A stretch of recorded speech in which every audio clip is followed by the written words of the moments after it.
By the way, you need to know why Mr. Ottoson's here.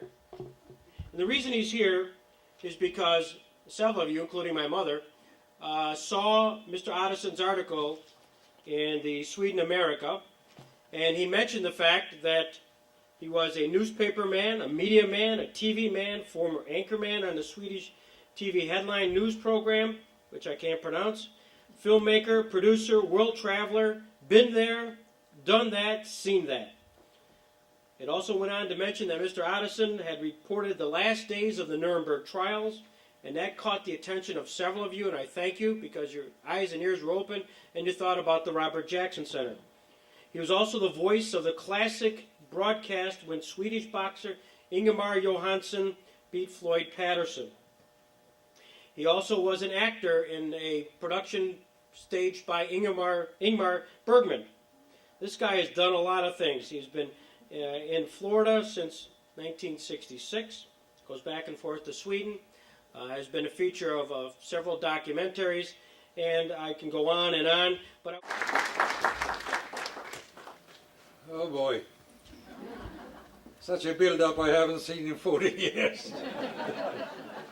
I was just a very young man in those days. I came there, and for me to try to recollect what happened in 50 years, so almost now, as many things are a little bit clouded in my memory.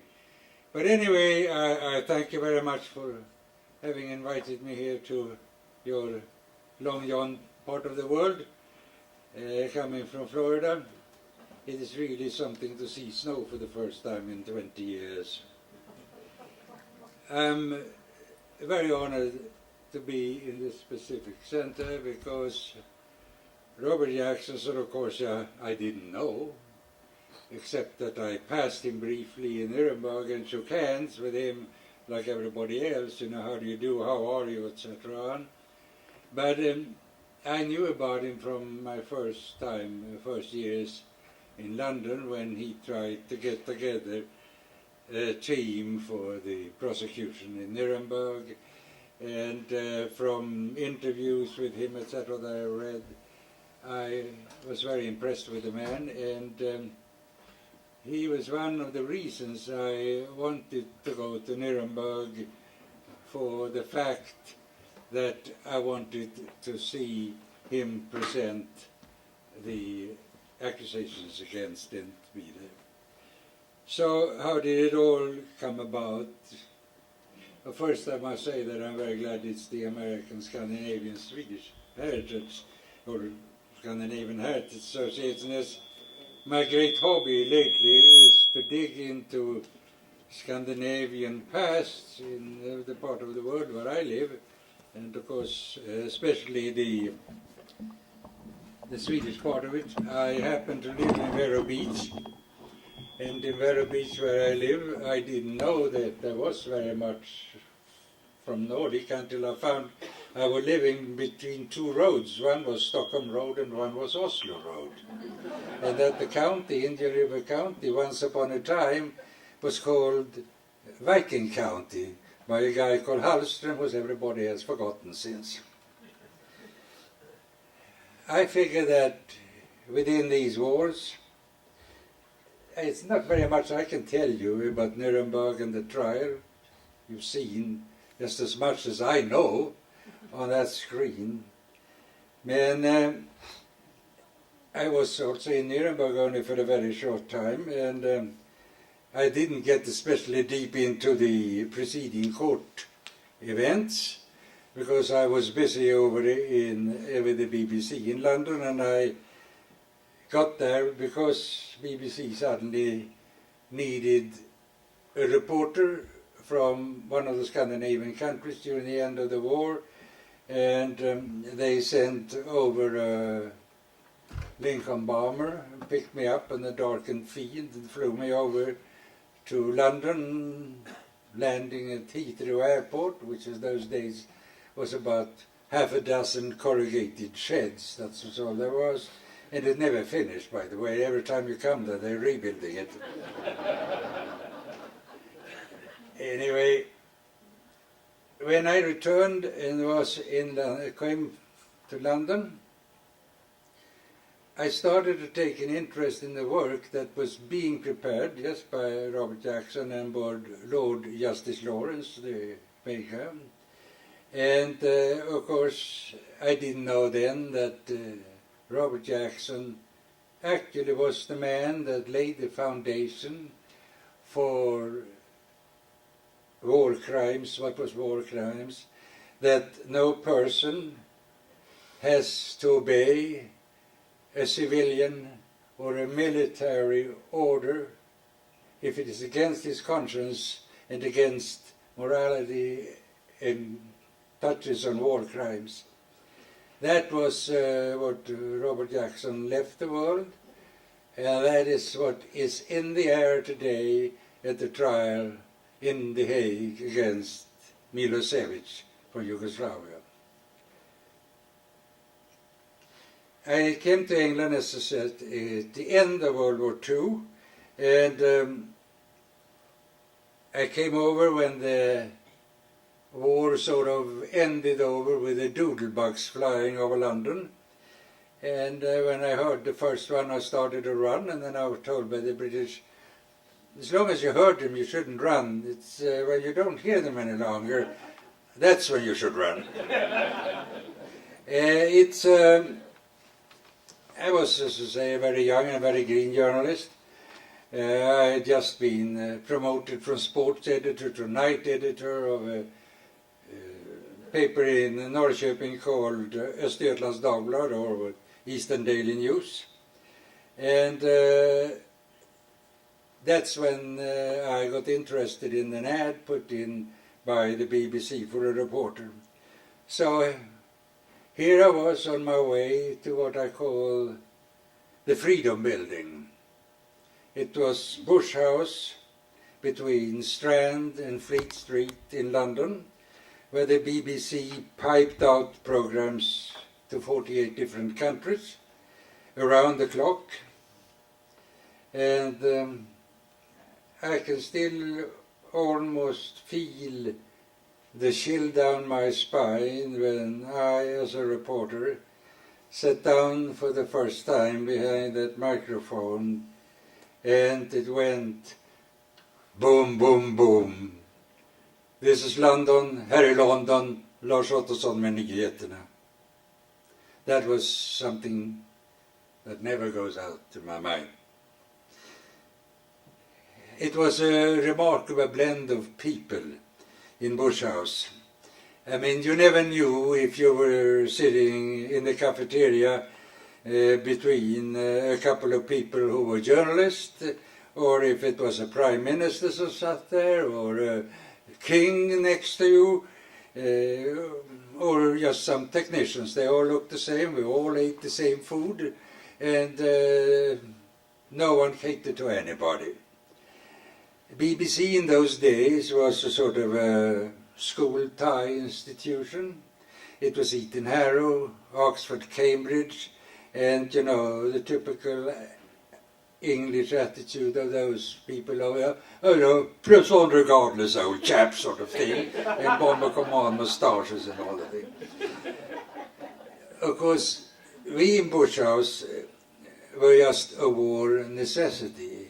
We were a bunch of bloody foreigners, because that's how the English looked at anyone that came from the other side of the channel. Now, it so happened that in the very fine institution of BBC, from that building, a broadcasting house, one of their guards was transported over to Bush House. And you know how it is with fine institutions, it rubs on at the man at the door. And here comes this guy from Broadcasting House and suddenly ends up among all these bloody foreigners and having to stop and check everybody coming in. And one day arrives King Haakon of Norway, who was a regular broadcaster, only arrived with one adjutant, that was it, very simple.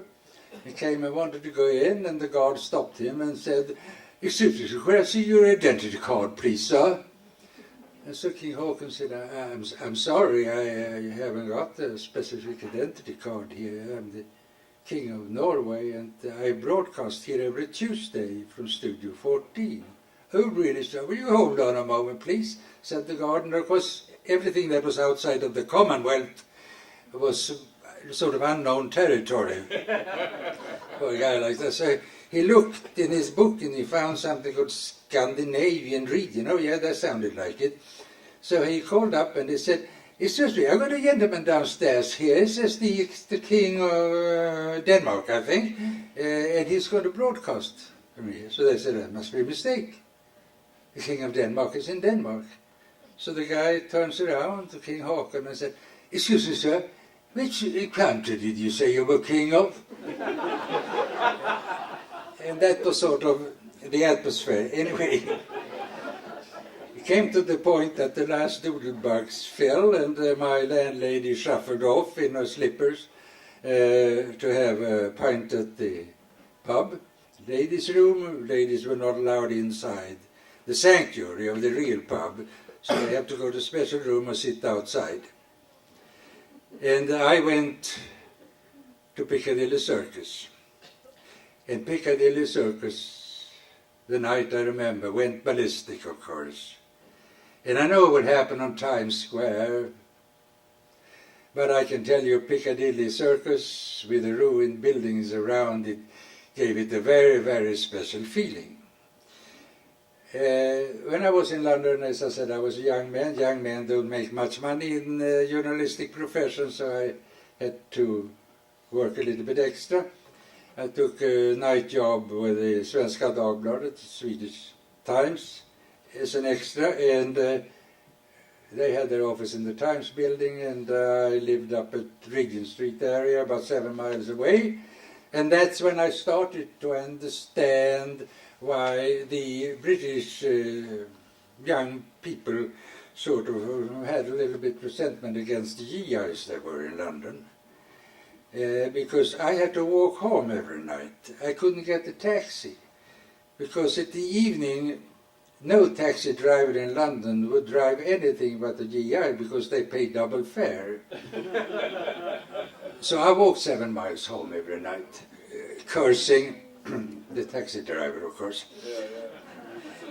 In Sweden, when you think of a war, actually as a newspaperman, you worried professionally more about how to get your front page together and how to make the front page looking good. As a night editor, you don't get your mind into any stories. You get it into the headlines, you get it into, if you're going to have a 4-column picture, 3-column picture down on one, and how many points your headline is going to be. So that was my qualifications, basically, when I came to London, and there I was supposed to understand everything. So I had to study with some old foreign correspondent and asked them for the help, and then one day they said to me, "Lars, your English is not very good, is it?" I said, "No, I don't think so. You see, Lars, there is no general by the name of Staff." So I had to brush up my English, which I did by going to the movies and seeing the same film about 5 times in a row, and I made it. But we had tumble in 1946. I finally got there, and Robert Jackson had been to London, and he had been there for some time preparing when I had read about him, and he was there, I think, also with Russia's Nikitchenko was there at the same time. It was, some I say, about how to handle a German tribunal. It was, of course, not a fair trial. We all knew it wasn't going to be a fair trial.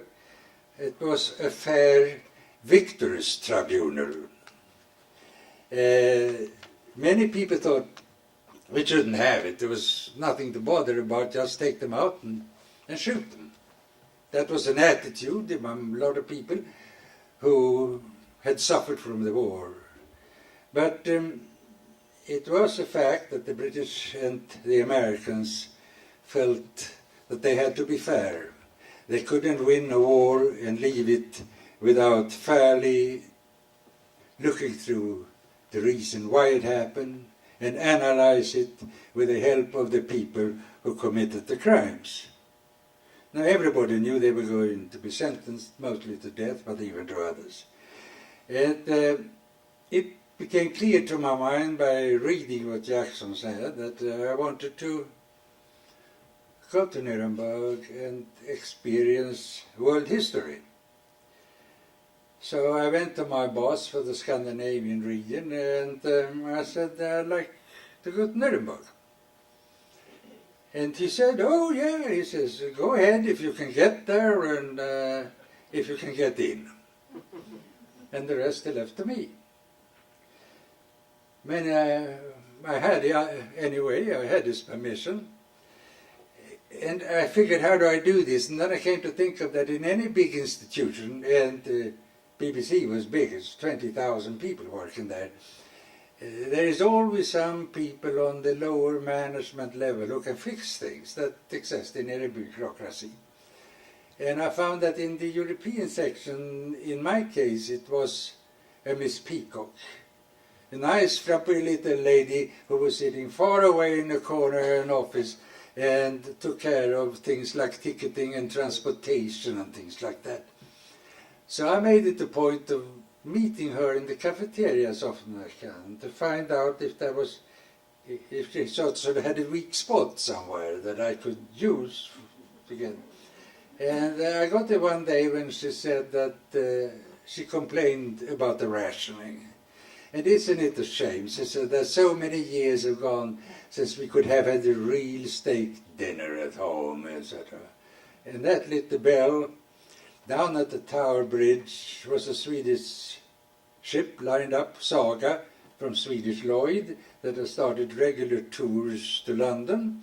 And a friend of mine was PR director for that, so I went down to him and I said, give me a steak and you get me to Nuremberg. And he extracted the steak from the chef on the boat. And I took the steak and I went into Miss Peacock's room, put it on the table and closed the door. Oh, she said, love, what do you want? I said, Nuremberg. Oh, she says, oh my dear, Nuremberg. Oh, I suppose I have to get the Turk off the list then. And I put myself in the back of a two-seater Peugeot under a rubber canvas, and it started, of course, to rain the day we drove away, together with a French reporter who owned the car, and it rained all the way to Nuremberg, and all I saw when I looked out was feet of soldiers that were guarding everywhere, and when I Anyway, I was now finally in Nuremberg, and remembering Germany, even going in there was one of the most depressing things you can, of course, imagine. I didn't see anything in any city that was more than about 3 feet high. And people living like rats coming up and down out of the rubbles and anything. And wherever there happened to be a building standing, it was used as a restaurant or a hotel or something. And you got the meal for 3 cigarettes, and you got the room for half a bar of soap and things like that. And I wonder how come that the Allies choose Nuremberg over Munich for the tribunal. And after all, Munich was the birthplace of the National Socialism, and the sort of its true leadership town, where they have always had their yearly meeting. And I thought of, if they had it in Munich, it would always be like they were really sticking a knife into the Nazis. But then Nuremberg, on the other hand, that was the big showplace. That's where Hitler stood up and looked out over a couple of 100,000 people who all cried Sieg Heil, and all people marched, and was very impressive. So maybe it was the right place. Unfortunately, also, the city had been fairly spared. I mean, there were accommodation for people, for the teams coming over, and there were also the accommodation for the trial itself. And we journalists, we were housed on camping beds in 3 to 4 by a room in something called Schloss Farben, which was the castle of the Farben Bayer company, you know, the aspirin people that would live here. And also that's one of the world's largest chemical industries. And thinking back in today's security-stricken world, it is almost unbelievable that all I needed to get into this very sanctum of the trial was a simple pass with only my name on it, no photo, and just a guy who checked off my name on a list and said, okay. Can you imagine today? And there could easily have been imposters coming in, and there wasn't. People didn't do those things at that time, I used to say. I mean, I could easily have concealed a couple of guns and 10 sticks of dynamite, or whatever, in the briefcase I was carrying in. No one opened it. Something also, when I sat there down in the press enclosure, which was about 30, 40 feet away from the accused, it was how miserable they all looked when you've taken the power in the uniforms of them. They were men whose sole bearing, like for instance Ribbentrop in his time and von Papen, has been to dominate every room they entered by their sheer presence and position. And here they were sitting, not oozing any power any longer, but oozing a lot of misery. Isn't it funny when you strip high officers of uniforms that in Germany were better tailored than any uniforms for officers anywhere in the world? You know, people like Jorer, Keitel, Rader, they look like old men who would fit in beautifully rocking chairs on Miami Beach, for instance. Of course, it would be satanic to put them there at the Jewish homeland, wouldn't it? And of course, there was Goering, who had lost so much weight that his jacket was about several numbers too big. But contrary to the other sorrow lot in there, he kept some dignity, cool. I liked him, and other people liked him. I know American soldiers liked him. And why did they like him? Because he stood there as a soldier, totally admitting his guilt. No ifs, no buts, I did it. And that called for some respect. And still, he was the worst of the lot. The founder of the concentration camps and the instigator of Gestapo. And maybe he could sit there and look like that because he knew what he was going to do at the end, but he was one of the few that came in on the minute who never had to wear any handcuffs, while the other handcuffs he had his hands free. We all know he committed the suicide, and to this day no one is clear how it actually happened. But in those days most of us seemed to think, and even by speaking to the guards, that it was one of the American guards that helped him along, because he'd been seen having very many long conversations with this gentleman. Of course it never came out, it was never published about anything, but this was a poor guess, and I think it was most likely because someone had to give it to him after years he was there. Also, Goering was liked for other things outside. He was one of Germany's flying aces during the First World War, and he spent a lot of time in Sweden, and he married a Swedish woman, and I found that he was given many privileges. As I said, often no handcuffs, when everybody else had them. And he remained, as I said, a soldier all the time, and I believe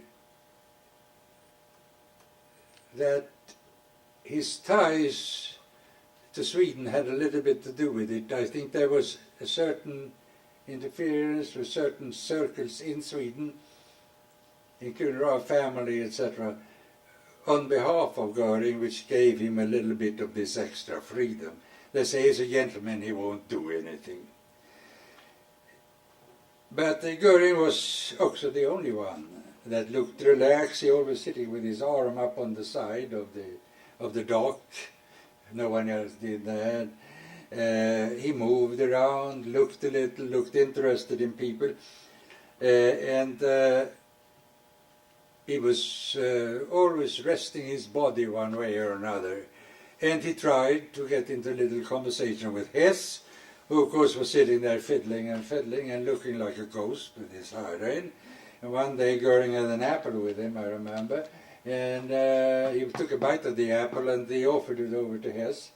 And asked Hess, Hess just shook his head. And Göring made a sign like, help yourself. I mean, Göring always laughed when he looked at the fiddling that Hess was doing. He was the only one who was able to see what he was doing in his lap. And then he looked down and he smiled, sort of go up, and Hess was fiddling.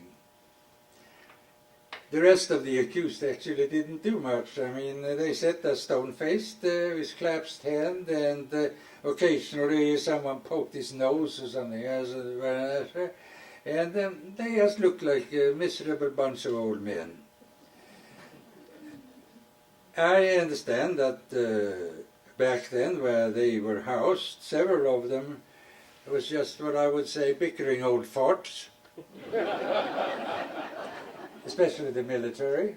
How come the military always qualify for stuff like that? But it is a fact that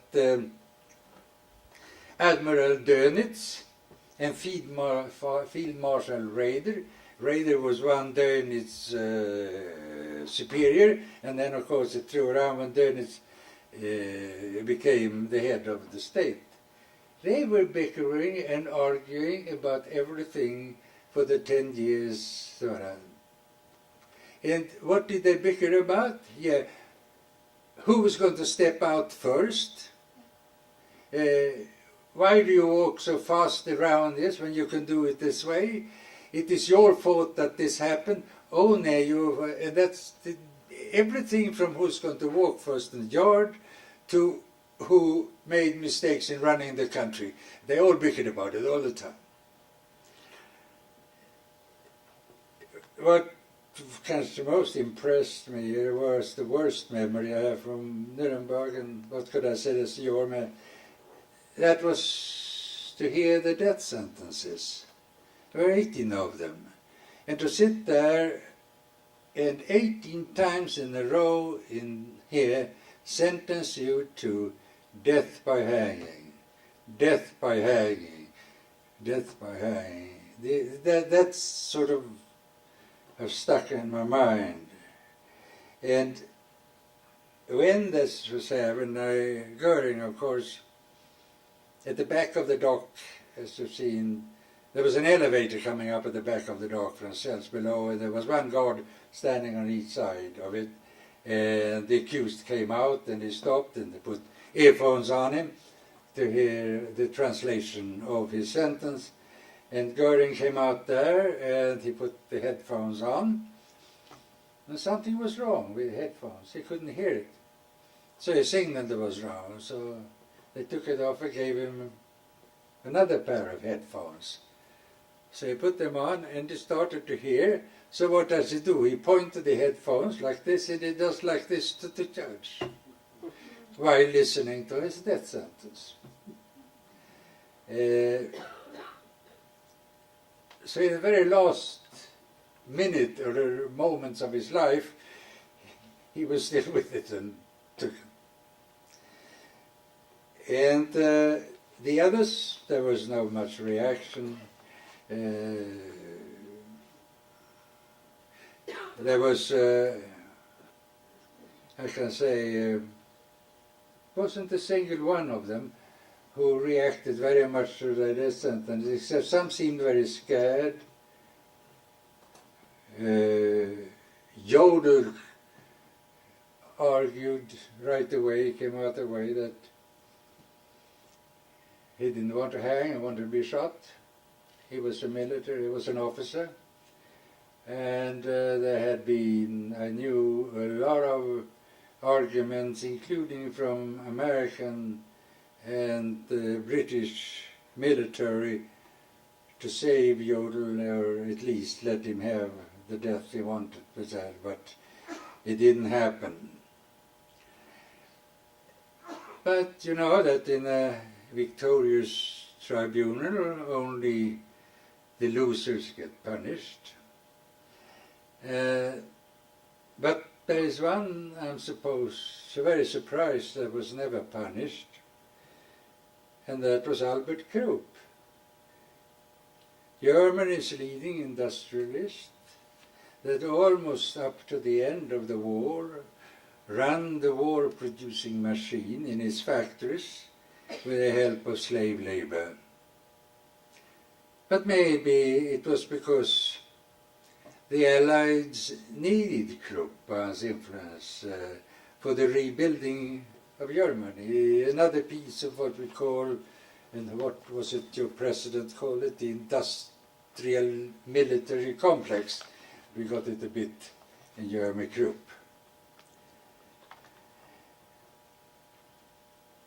At the Nuremberg trials, none of the prosecutors asked the defendants about how this could happen. That was not their job, of course.